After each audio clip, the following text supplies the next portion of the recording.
화려하지 않아도 정결하게 사는 삶, 가진 것이 적어도 감사하며 사는 삶, 내게 주신 작은 힘 나눠주며 사는 삶, 이것이 나의 삶의 행복이라오. 이것이 행복이라오. 세상은 알 수 없는 하나님 선물, 이것이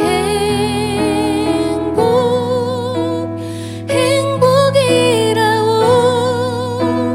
하나님의 자녀로 살아가는 것, 이것이 행복이라오.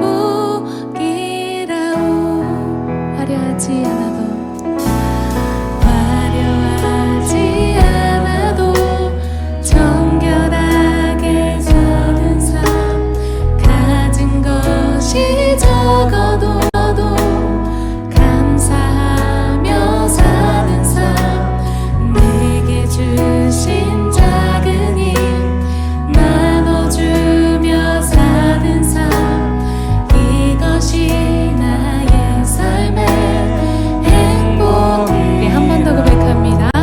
화려하지 않아도 정결하게 사는 삶, 가진 것이 적어도 감사하며 사는 삶, 내게 주신 작은 힘 나눠주며 사는 삶, 이것이 나의 삶의 행복이라고. 이것이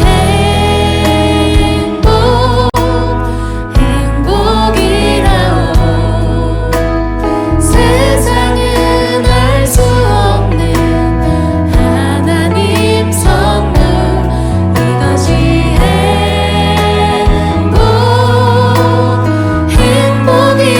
행복이라오. 하나님의 자녀로 살아가는 것, 이것이 행복이라오. 눈물 날 일 많지만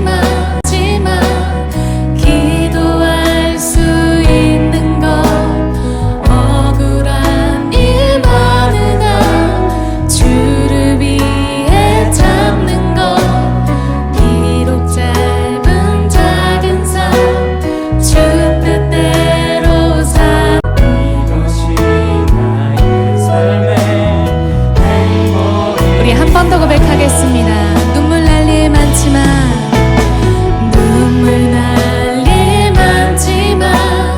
기도할 수 있는 것, 억울한 일 많으나 주를 위해 참는 것, 비록 짧은 작은 삶 주 뜻대로 사는 것, 이것이 나의 삶의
감사합니다. 2023년 2월 15일 사랑하는 주님의 자녀들에게 주시는 말씀은 중보자를 통한 구원입니다. 성경 말씀은 출애굽기 32장 12절에서 14절 말씀입니다.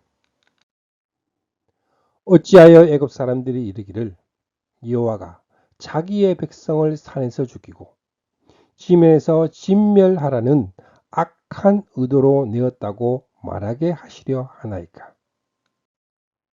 주의 명렬한 노를 그치시고 뜻을 돌이키사 주의 백성에게 이 하를 내리지 마옵소서. 주의 종 아브라함과 이삭과 이스라엘을 기억하소서. 주께서 그들을 위하여 주를 가리켜 맹세하여 이르기를 내가 너희의 자손을 하늘의 별처럼 많게 하고 내가 허락한 이 온 땅을 너희 자손에게 주어 영원한 기업이 되게 하리라 하셨나이다. 여호와의 뜻을 돌이키사 말씀하신 하를 그 백성에게 내리지 아니하시니라. 아멘. 출애굽기 32장 12절에서 14절 말씀입니다. 출애굽기 32장은 백성은 모세가 산에서 오랫동안 내려오지 않으니 아론에게로 몰려가서 말하였습니다. 일어나서 우리를 인도할 신을 만들어 주십시오 하는 장면입니다. 우리가 알아야 하는 것은 산 위에서 주어지고 있는 은총과 그 시각 산 밑에서 벌어지고 있는 이 배신 행위를 비교해 볼 수 있어야 합니다. 산 위에서 일어난 일은 하나님이 해주신 은혜입니다. 산 아래에서 벌어지고 있는 일은 하나님께 인간이 행동한 배신입니다. 하나님은 변함이 없이 그토록 신실하셨습니다. 그러나 인간은 지금도 거짓으로 행동하고 있습니다. 이것이 성경의 역사입니다. 창세기 3장을 생각해 보십시오. 그토록 선하신 하나님을 인간은 배신한 것입니다. 그럼에도 하나님은 원복음을 주셨습니다. 그러므로 우리의 시선을 산 아래로 향한다면 절망할 수밖에 없습니다. 산 위를 바라보아야 합니다. 그래야 소망이 있습니다. 이것이 하나님 중심입니다. 이렇게 하는 것이 구속사의 입장으로 보는 것입니다. 우리가 알아야 하는 것은 저들이 배신한 일, 죄를 용서하여 주신 일, 우리 죄를 용서해 주신 일 등이 하나님의 의로우심에 손상을 입으면서 해주신 일이 절대로 아닙니다. 그래서 중보자가 필요합니다. 하나님은 이제 너는 나를 말리지 말아라. 내가 노하였다. 내가 그들을 쳐서 완전히 없애버리겠다. 그러나 너는 내가 큰 민족으로 만들어주겠다. 그들을 전멸시키겠다는 말씀입니다. 이는 핫풀이가 아니라 공의의 발로입니다. 출애굽한 그들은 간신히 시내산까지 와서 멸망을 당할 처지에 놓인 것입니다. 이 절망적인 상황에서 모세는 하나님의 손을 붙잡고 간구합니다. 그러자 뜻을 돌이키시고 자기의 백성에게 내리겠다는 재앙을 거두셨습니다. 그러므로 출애굽기 32장의 주제는 금송아지가 아니라 중보자를 통한 구원입니다. 첫 번째로 우리를 인도할 신을 만들어 주십시오. 출애굽기 32장 1절 말씀에 백성이 모세가 산에서 내려옴이 더딤을 보고 모여 백성이 아론에게 이르러 말하되 일어나라 우리를 인도할 신을 우리를 위하여 만들라. 이 모세, 곧 우리를 애굽 땅에서 인도하여 낸 사람은 어찌 되었는지 알지 못함이니라. 그리하여 아론이 백성들이 가져온 금고리를 받아 녹여서 그 녹인 금을 거푸집에 부어 송아지상을 만들었습니다. 얼마나 어처구니 없는 일입니까? 그렇다면 저들의 신앙이 어디가 잘못된 것일까요? 우리를 위하여, 자기를 위하여 하고 자기 중심적인 신앙이 이런 잘못에 빠지게 만들었습니다. 저들은 금송아지를 만들어 놓고 내일 여호와의 절기를 지키자고 선언합니다. 그들은 송아지의 절기라고 말하지 않습니다. 여호와의 절이라, 여호와의 절기라 말합니다. 저들은 단순히 송아지를 만든 것이 아니라 자기를 위한 하나님을 만들었습니다. 그것이 황금 송아지 형상이었습니다. 썸뜩한 마음이 들지 않습니까? 아론이 그 앞에 단을 쌓고 내일은 여호와의 절이니라 공포하는 이 장면은 하나님이 시내 산에서 강림하실 때에 셋째 날을 맞이할 준비를 하게 하여라 하신 말씀을 연상하게 합니다. 아론은 백성들에게 내일은 여호와의 절기이니 예비하여 내일을 기다리라고 하는 것입니다. 그리하여 이튿날에 그들이 일찍이 일어나 번제를 드리며 화목제를 드리고 백성이 앉아서 먹고 마시며 일어나서 뛰놀았더라. 이 말씀을 출애굽기 24장의 장면과 비교해 보십시오. 이른 아침에 일어나 산 아래 제단을 쌓고 이스라엘 12지파대로 12기둥을 세우고 이스라엘 청년들을 보내어 여호와께 서로 번제와 화목제를 드리게 하고 그들은 하나님을 뵙고 먹고 마셨더라. 어떠한가요? 하나님께 예배를 드린 것과 꼭 같이 한 것입니다. 행위도 같았습니다. 다만 다른 것은 예배의 대상이 아브라함의 하나님, 이삭의 하나님, 야곱의 하나님, 여호와가 아니라 우리를 인도할 신을 만들어서 자기들을 위한 자기 신을 숭배한 것입니다.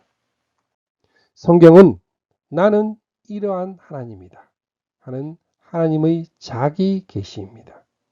그런데 이 성경을 자기를 위하여 자기 좋을 대로 해석하고 증거하고 믿는다면 성경이 계시하신 하나님이 아니라 자신들이 만든 여호와라는 같은 이름을 가진 다른 하나님을 만들어 놓고 예배하는 실수에 빠질 위험이 있습니다. 그렇기 때문에 하나님은 내가 너에게 명한 모든 것을 만들게 하겠다 거듭 강조하십니다. 주님은 나는 이 반석 위에다가 내 교회를 세우겠다 말씀하는데 우리는 주님께서 명하신 대로 세우고 있나요?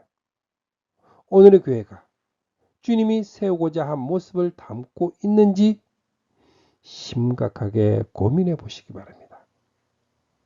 출애굽기 28장 2절을 보시겠습니다. 하나님은 산 위에서 모세에게 내 형 아론을 위하여 거룩한 옷을 지어 영화롭고 아름답게 할지니 말씀하는데 산 아래에서는 그 아론이 금 신상을 만드는데 주도적인 역할을 하고 있습니다. 참과 거짓을 분별하는 근거는 형식, 방법에 있는 것이 아닙니다. 믿는 방법은 볼 수 없는 하나님보다는 볼 수 있는 금 신상이 더욱 매력적입니다. 더구나 금으로 만든 신상에 번제와 화목제, 예배를 드린다? 이것은 아닙니다. 그리고 먹고 마심, 교제에 있는 것도 아닙니다. 열광적으로 뛰노는 즐거움에 있는 것도 아닙니다.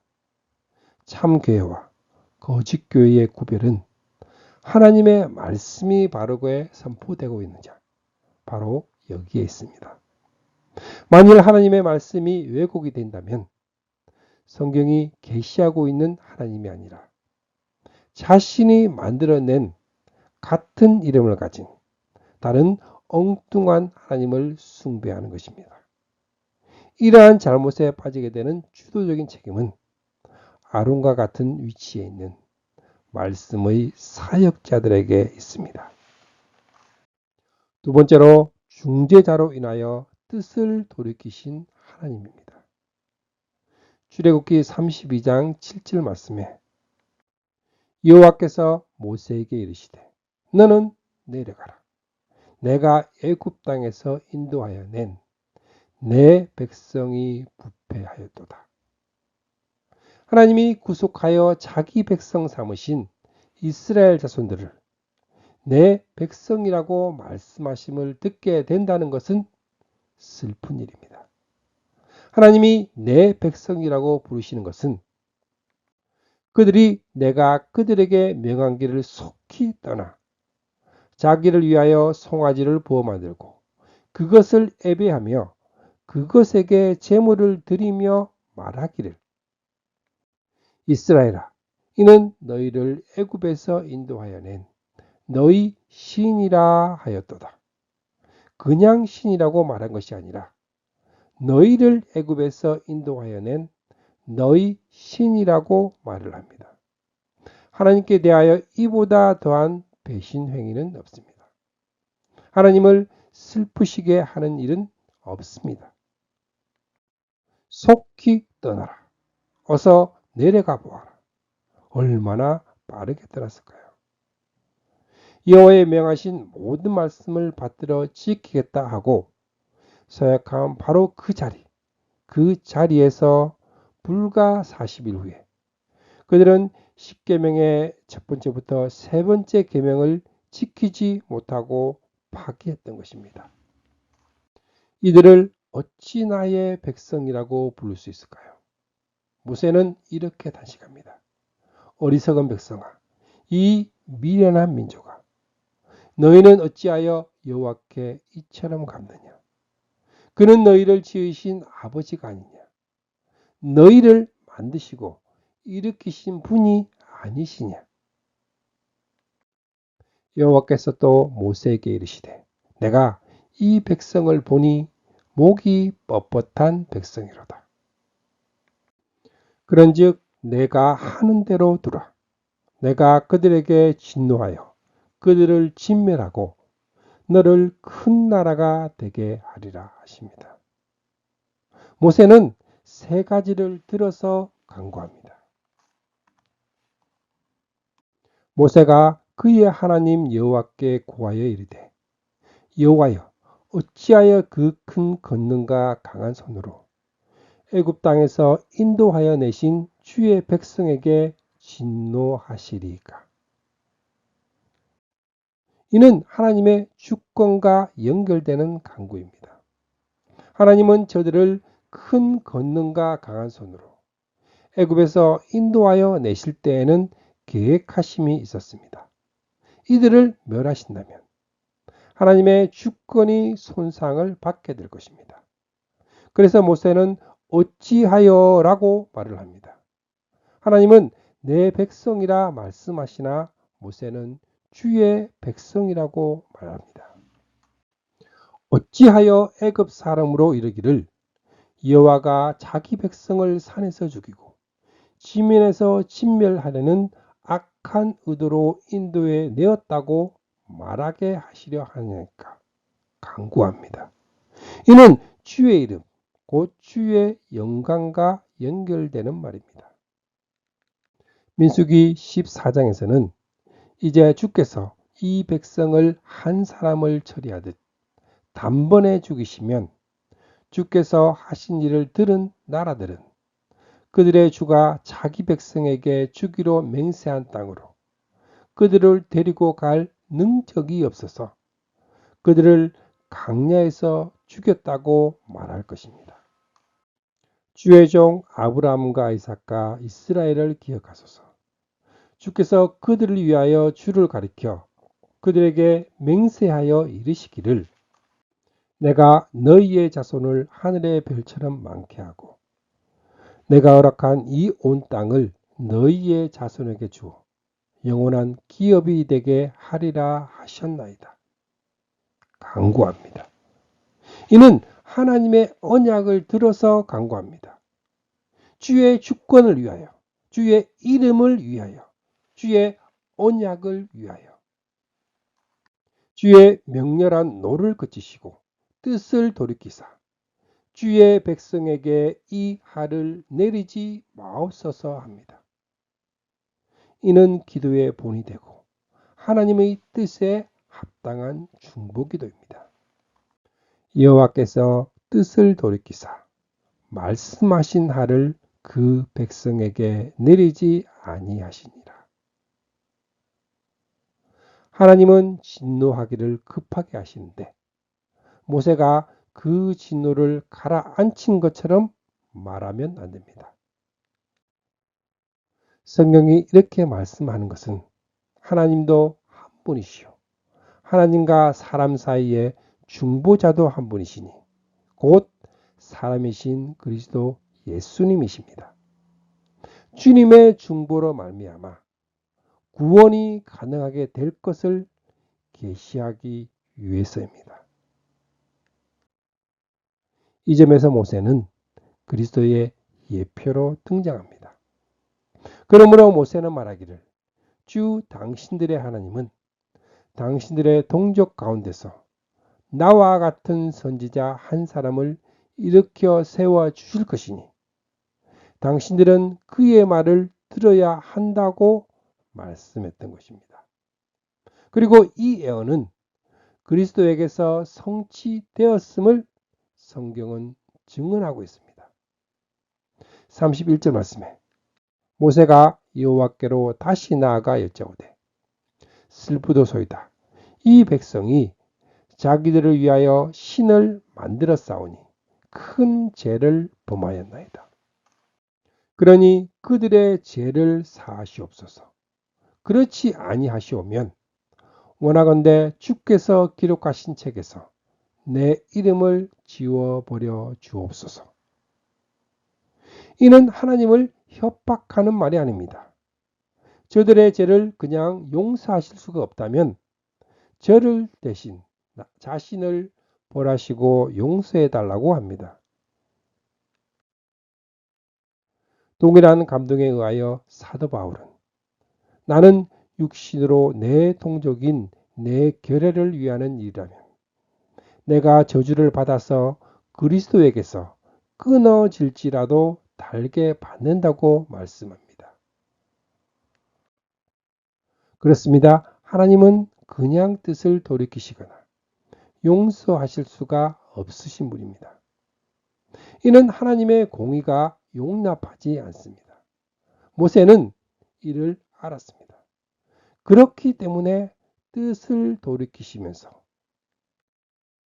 이제 가서 내가 내게 말한 곳으로 백성을 인도하라. 내 사자가 내 앞서 가리라.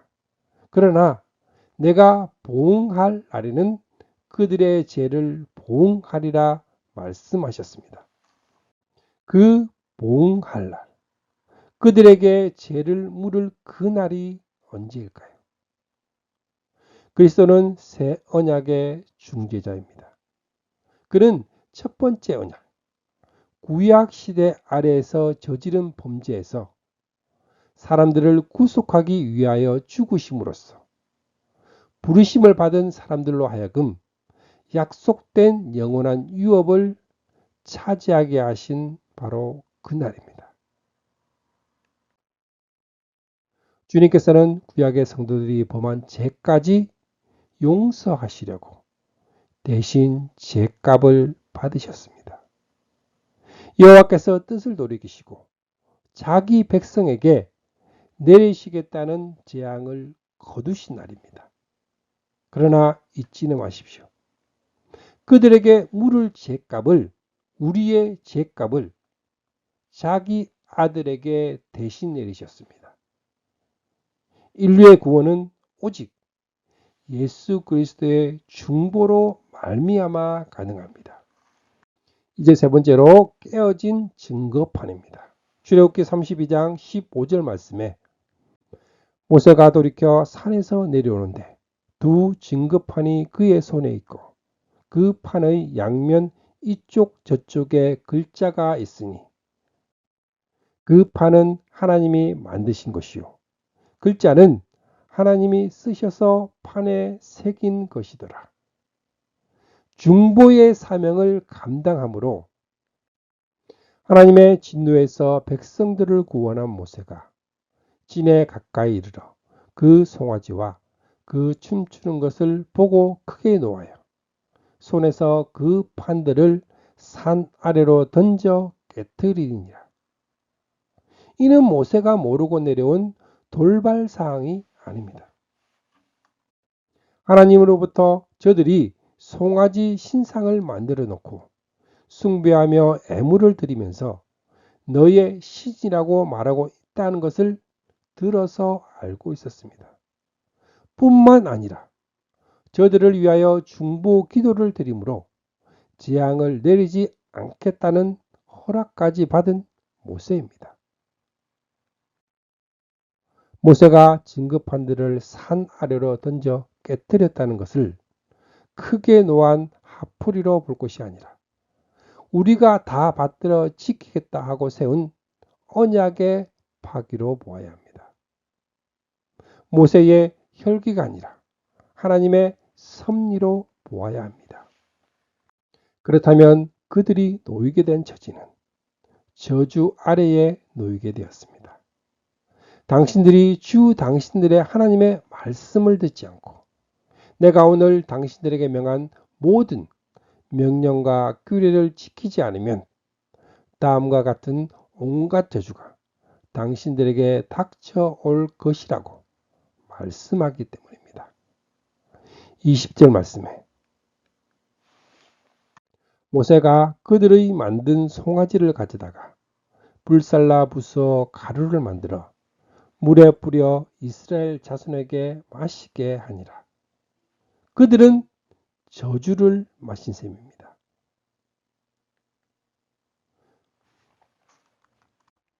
그러나 하나님은 인간의 저지른 악을 선으로 바꾸어서 저들을 행위 언약 아래에서 믿음 언약 아래로 이끌어 들이셨습니다.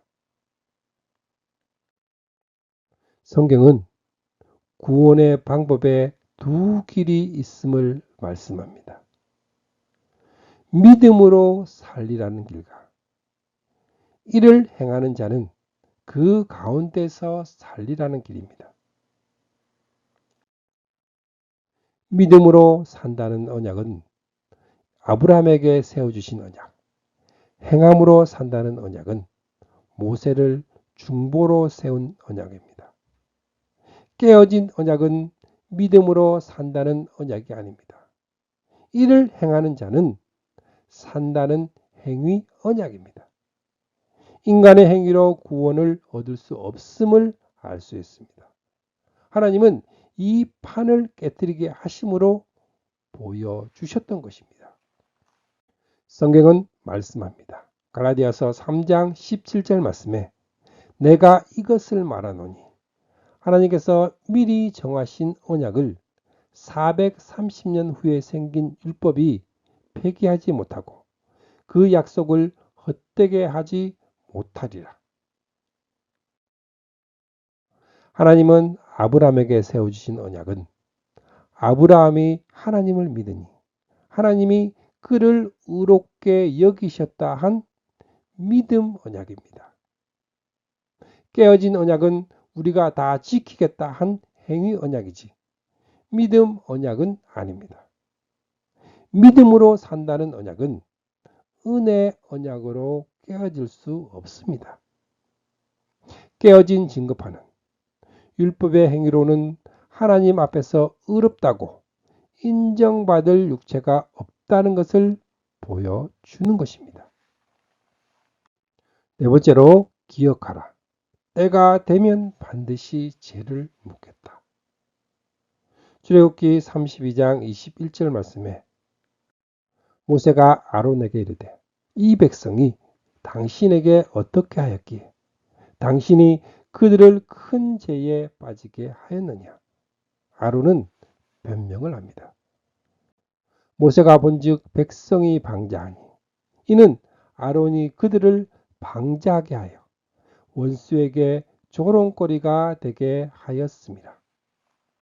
이에 모세가 진 문에 서서 이르되 누구든지 여호와의 편에 있는 자는 내게로 나아오라 하며 레위 자손이 다 모여 그에게로 가는지라. 여호와의 편에 선 자는 송아지 우상을 숭배하는 일에 동참하지 않은 자들입니다.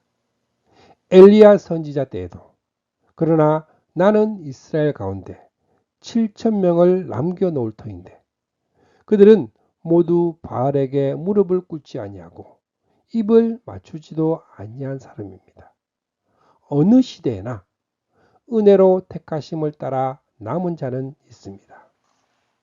여호와의 편에 있는 자들에 의하여 바로 그날 백성 가운데서 3,000명을 죽였습니다.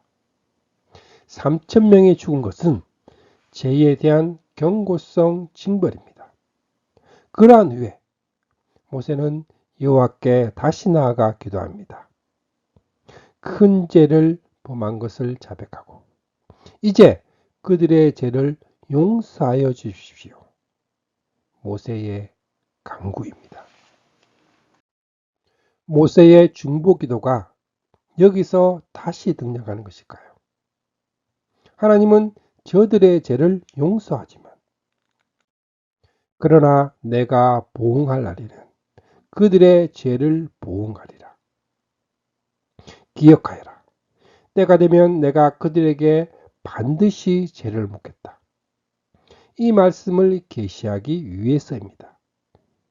반드시 죄를 묻는 하나님이라 생각할 수 있지만 주께서 눈이 맑으심으로 악을 보시고 참지 못하시는 거룩하고 의로우신 하나님의 속성을 나타내 줍니다.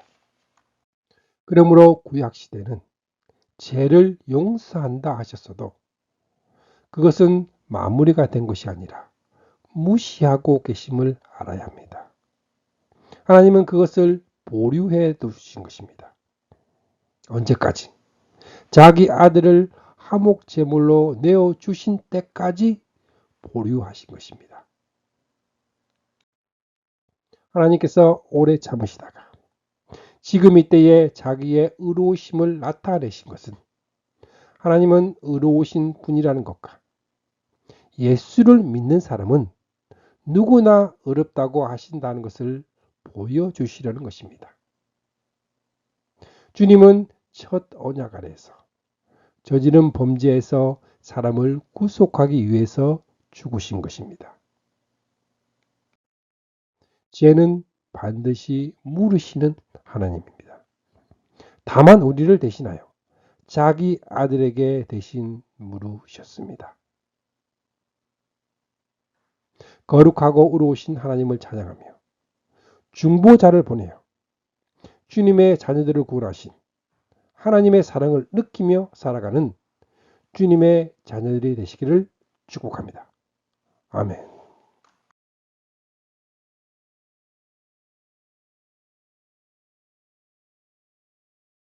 말씀을 통해 주님의 사랑을 느끼며 주님의 은혜의 축복을 받는 기도의 시간입니다.